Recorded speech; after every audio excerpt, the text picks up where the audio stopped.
देवकी नंदन जी, राम तो उस शबरी के भी हैं जिसने झूठे बेर खिलाए। राम तो उस निषाद राज के मित्र भी हैं जिसके उनको नैया नदी पार कराई। राम तो उस लक्ष्मण के बड़े भाई भी हैं जो हमेशा उनके चरण स्पर्श करता है। राम को लोगों ने सीता के पति मर्यादा पुरुषोत्तम के रूप में देखा। राम को लोगों ने दशरथ पुत्र के रूप में भी देखा, एक राजकुमार के रूप में भी देखा, और राम को लोगों ने लोकनायक के तौर पर भी देखा जो आदिवासियों और वानरों की सेना के साथ जो चल रहे थे जंगल में। तो राम की तो सबकी अपनी अपनी परिभाषा है, सब अपने हिसाब से देखते हैं। तो हो सकता है जिनको आप कह रहे हो कि जो काल्पनिक कह रहे हैं उनके मन में भी कोई राम की परिभाषा हो। वो है तो वो उनको शुभकामनाएं, उसका पालन करें। लेकिन मैं एक बात जानना चाहता हूं कि राम को इस भारत में कितने लोग मानते हैं? कितने लोग मानते हैं? आप कह रहे हैं भारत, मुझे लगता है दुनिया भर में लोग पूरी मानते दुनिया भर में राम मानते हैं। तो उन राम को काल्पनिक कहने वाले उन दुनिया के लोगों की उनकी आस्था को ठेस नहीं पहुंचा रहे। आप अगर राजनीतिक आदमी हैं तो आपको धर्म पर टिप्पणी नहीं करनी चाहिए, चाहे वो किसी भी पार्टी का है। अगर आप नहीं जानते हो तो आप नहीं मानते हो मत मानो, आप नहीं जाना चाहते मत जाओ, आपकी मर्जी। मैं नहीं जाना चाहूंगा अयोध्या तो मुझे कोई जबरदस्ती ले जाएगा कि माथा टेको, नहीं तो गोली मार देंगे। तो जबरदस्ती 22 तारीख को ही लेके जाएंगे। वो 22 के पहले भी तो देखिए आए गए, अयोध्या में दर्शन करके गए। अगर कोई 22 तारीख को नहीं आया तो वो अधर्मी सनातन विरोधी कैसे हो गया? 22 के बाद आ सकता है, 22 के पहले आ सकता है। मैं इस बात को बिलीव नहीं रखता हूं कि कोई 22 को आएगा वही सनातनी, ऐसा नहीं है। एकदम से 100 करोड़ सनातनी आ गए अयोध्या में तो क्या होगा 22 को? तो मतलब आप ये कह रहे हैं कि जो लोग कह रहे हैं कि 22 तारीख को जो नहीं आ रहे प्राण प्रतिष्ठा कार्यक्रम में वो सनातन विरोधी नहीं है।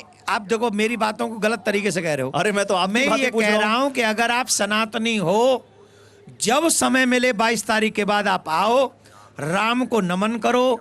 राम को नमन करके राम को उनके चरित्र को अपने बच्चों को सुनाओ, उन्हें पढ़ाओ, उन्हें समझाओ और उन्हें राम भक्त बनाओ। मेरा मतलब यह है जितने भी सच्चे सनातनी हैं वो इस बात को माने। 22 को तो इतने लोग आ गए तो वैसे ही नहीं अयोध्या संभाल पाएगी। अच्छा, मैं डायरेक्ट नाम लेके पूछता हूँ। यही तो कांग्रेस पार्टी के नेता कह रहे हैं कि 22 तारीख के प्राण प्रतिष्ठा समारोह में हम नहीं आएंगे, हम बाद में चले जाएंगे। अखिलेश यादव ने भी कहा हम सब परिवार बाद में चले जाएंगे। तो उनको सनातन विरोधी और राम विरोधी क्यों ठहराया जा रहा है?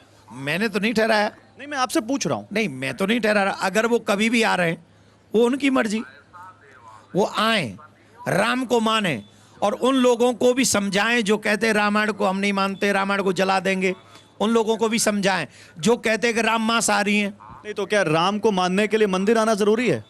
नहीं, मत आइए, लेकिन रामायण जलाना जरूरी है, मांसाहारी कहना जरूरी है, सनातन HIV है ये कहना जरूरी है, कोरोना है ये कहना जरूरी है। इसी से आप सच्चे सनातनी हो गए? आप बोलिए, सच्चे सनातनी हो आप? इसको सनातनी कहोगे आप? आप हमारे गाल पे थप्पड़ पे थप्पड़, थप्पड़ पे थप्पड़, अपमान के तमाम थप्पड़ मार दो, ऊपर से आशा रखो नहीं ये कुछ नहीं बोलेंगे, फिर हम काहे के धर्मगुरु हैं भाई? हमें तो जेल में डलवा दो, दूसरे औरंगजेब हो रहे हैं। रामायण को जलवा देंगे, राम को मांसाहारी कह देंगे, कोरोना कह देंगे सनातन को, HIV कह देंगे सनातन को। अरे कौन हो भाई आप जिनका जिक्र कर रहे हैं मैं नाम ही ले लेता हूं। आप स्वामी प्रसाद मौर्य को बोल रहे हैं कि उन्होंने जिस तरह से उनके समर्थकों ने रामायण के ऊपर सवाल उठाए, रामचरितमानस की प्रतियां उठाई, वो तो यहां तक कह रहे हैं कि कार सेवकों पर गोली चलाना सही था, वो उस वक्त की जरूरत थी। अल्प में सिर्फ इतना ही कहूंगा, विनाश काले विपरीत बुद्धि। राम का विरोध करके तो रावण भी नहीं बचा, ये तो न प्रसाद बरसात से ही बट जाएंगे इनके। हम बता रहे हैं, हम पे नाम मत बुलवाओ इनका। हाँ, जो सनातन का विरोध करे हमसे बर्दाश्त होगा नहीं। हम कोई पॉलिटिकल आदमी है नहीं।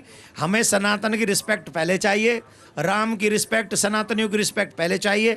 अगर उल्टा सीधा बोलोगे तो हम बता रहे हैं हम पे कुछ नहीं है सिवाय माला के। नहीं, ये जो आप कह रहे हैं ना, इसी पर एक सवाल है। पहले सनातन को कहा जाता था सहिष्णु है, सनातन को कहा जाता था करुणामयी है। आज सनातन में एक एग्रेशन दिख रहा है जो भगवान हनुमान की उस मूर्ति में, उस पोस्टर में भी दिखता है, जो आजकल गाड़ियों के पीछे दिखते हैं, जिसमें वो गुस्से में दिखते हैं। इसका आपको लगता नहीं एक नया चेंज आया है सनातन में? आपने एक पोस्टर लगा रखा है पीछे राम जी का, हमें बताओ इस पे धनुष बाण क्यों दिखा रखे राम जी को आपने? ये तो शौर्य का प्रतीक है उनके। तो हम जो बोल रहे हैं ये भी शौर्य है हमारा। हम जो शब्द बोल रहे हैं, अरे अच्छा एक बात बताओ, अगर शस्त्रों की आवश्यकता नहीं होती तो राम जी क्यों रखते, हनुमान जी क्यों रखते, शंकर भगवान क्यों रखते, देवी माँ क्यों रखती, अष्टभुजा होके भी कई भुजाओं में शस्त्र क्यों रखती हैं वो? इसलिए नहीं रखती, हम किसी को डराना नहीं चाहते। हमें कोई डरा दे ये हम होने नहीं देंगे। तो हम तो ये चाहते हैं कि कोई हमारे इन बच्चियों को ना डराए, ना हमारे बच्चों को ना डराए, कोई जबरदस्ती धर्म परिवर्तन न कराए, कोई हमारे बच्चों को जबरदस्ती बहला फुसला के नाम बदल के न ले जाए। तो इसके लिए धनुष होना जरूरी है। आप कह रहे हैं हमें कोई डरा ना दे, असदुद्दीन ओवैसी तो कह रहे हैं कि मुस्लिमों अपनी मस्जिद बचा लो। डर तो वो दिखा रहे हैं मुस्लिम युवकों को, वो कह रहे हैं कि अपनी मस्जिदें बचा लो, बुरी नजर है। वो कह रहे हैं एक मस्जिद मुझसे छीन ली गई, दूसरी ना छिन जाए। डर तो वो दिखा रहे हैं। उनसे कहो 3 जाएंगी।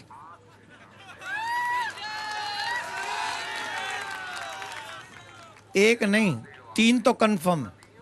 3 कौन? 3 कंफर्म है। कौन सी? पता है आपको भी? नहीं, आप बताइए। जब इतने आपको- कॉन्फिडेंस से देवकी नंदन महाराज बोल रहे हैं तो लोग, जनता जानना चाहते हैं। आप लोग जानना चाहते हैं। देखिए, जिस व्यक्ति का नाम आप मीडिया वाले बार बार लेकर जिसे आप हीरो बनाना चाहते हैं ना, ये गलत है। मैं तो उस व्यक्ति का नाम भी नहीं लेता। इसलिए नहीं लेता कि सबसे ज्यादा हिंदू मुस्लिम वही व्यक्ति कर रहा है, और वो ऐसे ऐसे बयान देता है जिसके कारण हम लोगों को, हम धर्मगुरु, हमें तो कोई लेना देना है नहीं। तुम्हारी 4 सीट आवे चाहे एक ना आवे, हम तो कहें भगवान तुम्हारी मतलब जो कछु हो, इस मतलब है ही जाए। हम तो ये चाहेंगे, ठीक। पर आप भड़का रहे हो अपने। अरे उनके लिए कहो ना, मुस्लिम लोगों के लिए कहो, उन बच्चियों को कहो कि हमारी बच्चियों का किसी का तलाक नहीं होगा। आपको ये बोलना चाहिए। आप अगर समाज के नेता हैं, अगर आप सच्चे नेता हैं, तो आपको ये बात करनी चाहिए कि हम लोगों को, मुस्लिम भाइयों को ऐसी पहल करनी चाहिए कि हम लोगों में से कभी भी एक भी घर में तलाक नहीं होगा। कोई भी बहन बेटी हमारे घर से निकाली नहीं जाएगी। हमारी बहन बेटियों का सम्मान होगा। हमारे बच्चों के हाथ में कुरान के साथ कंप्यूटर होगा। इसकी बात करो, पढ़ाई की बात करो, जॉब की बात करो। आप जो है मस्जिद नहीं जाने देना, मस्जिद नहीं जाने देना। तुमने बनाई थी वो मस्जिद? किसने बनाई थी वो मस्जिद? बोलो, किसकी थी वो मस्जिद? अरे उन दुष्टों ने, आक्रांताओं ने बाहर से आके हमारे मंदिर तोड़े, तब मस्जिद बनाई। तुम कौन होते हो उनको नहीं जाने दोगे? भाई, मेरे घर में आके कोई झंडा लहरा देगा हरा और कहेगा मेरा घर है। अरे तो बता तो दीजिए मस्जिद कौन सी है? 3 सब बता देंगे, टाइम आने दो, सबको बताएंगे। लेकिन इस व्यक्ति को रोको। मैं तो कहता हूं चुनाव आयोग से, जो व्यक्ति हिंदू मुस्लिम करने में बहुत आगे रहता हो, ऐसे लोगों को आजीवन प्रतिबंध लगा देना चाहिए। नहीं, लेकिन ये 3 जो मस्जिदें आप कह रहे हैं, ये सड़क पे तय होगा, अदालत में तय होगा? क्योंकि राम मंदिर अदालत से तय हुआ है। वो दोनों भी वहीं से तय होंगे। हम वो नहीं है, वहीं से तय होंगे और होंगे। नहीं तो अदालत का फैसला तो अदालत पर डिपेंड करता है। आप अभी से इतने कॉन्फिडेंट हैं कि आपके पक्ष में ही फैसला आ जाएगा। मान लीजिए नहीं आया, तब क्या करेंगे आप? मैं आपसे पूछता हूं, अदालत जो निर्णय देती है वो किस पे देती है? सत्य पे क्या असत्य पे? बताओ। जो निर्णय देगी अदालत, नहीं, अदालत का जो निर्णय होगा वो सत्य पे ही होगा ना। सभी तो अदालत में अपने आप को सत्य ही कहते हैं। अरे महा झूठा आदमी जाते हो ना, सबूत भी तो देने पड़ेंगे अदालत में। हम पैसे ले लो, अभी दे दे। हम तो उनसे आपके चैनल के माध्यम से एक बात कहते हैं, कोर्ट में हारने से बढ़िया हमसे जो कोर्ट में मांगो ना प्रमाण, वो हमसे अब ले लो, तो मां नाक कटवाने से बच जाओगे। और थोड़ा मीडिया में आके कह दो हम भाईचारे के नाते छोड़ रहे हैं। काहे को कह रहे हो भाई? पब्लिकली मत करना इस रिपोर्ट को। क्यों नहीं करना? क्या है वहां? घूंघट में बैठी है रिपोर्ट, घूंघट करवा रखा है। अभी तक हुई नहीं उजागर ज्ञानवापी की रिपोर्ट, क्यों नहीं हुई बताओ? आप बताओ, क्या छुपा रहे हो? नहीं, उसमें तो एएसआई ने खुद कहा है कि इसको अभी 3 हफ्ते पब्लिक मत करिए। क्यों न करें? एएसआई तो सरकार से पूछिए ना, सरकार का डिपार्टमेंट है। अरे सरकार से पहले माना गए, कोर्ट में इन्हें ना दई कि मत दिखाओ इन्हें भाई, भी बताओ मत, कि करवाओ मत, कि होने नहीं देंगे।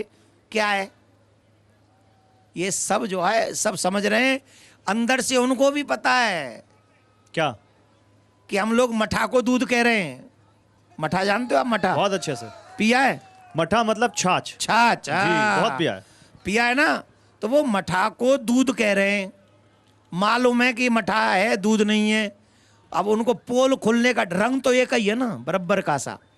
तो वो रंग के ऊपर टिके हुए हैं। जब उनका जांच होगी, सबके सामने आएगी, तो मठा मठा रह जाएगा, दूध दूध हो जाएगा। वहां काशी में बाबा निकल आएगा और मथुरा में हमारा लाला निकल आएगा।